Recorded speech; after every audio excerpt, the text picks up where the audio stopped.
Meet the Citroen C4 Cactus. It's Citroen back to its quirky best, doing what it's always done well, pushing the boundaries.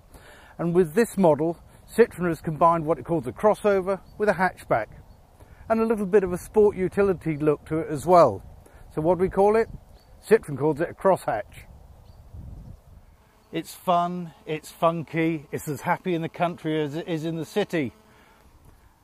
And that's because it looks like a little urban warrior with its body cladding to protect it from nicks and dings. Sits a little bit higher up as well, so it's got that SUV look about it. Because the Citroen C4 Cactus weighs 200 kilograms less than the standard C4 hatchback, it can make do with smaller, lower capacity, less powerful engines.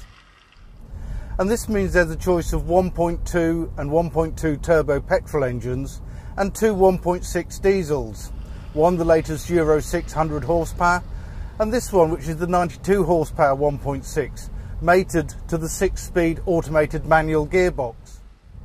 I'm getting 65 miles per gallon overall, and I have to say it's a pretty cheap car to run when it comes to fuel consumption, and the low emissions will also help. The soft suspension rides the road well, although some passengers did complain a little bit about a little bit of floatiness in the back and a little bit of rock and roll through corners, but that was probably down to exuberant driving. The Citroen introduces some interesting features. Citroen has introduced this clever air bump technology for the C4 Cactus. Its panels along the front and rear doors, they're soft, full of air, hence air bump, and they stop those annoying dings you're going to get in supermarkets and protect the bodywork. That all helps keep running costs down because there won't be any annoying little repairs that need doing. Very clever.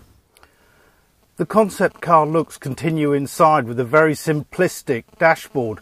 All models get that 7-inch touchscreen to control major functions, and the instruments are simplicity itself, a digital speedo and a bar fuel gauge.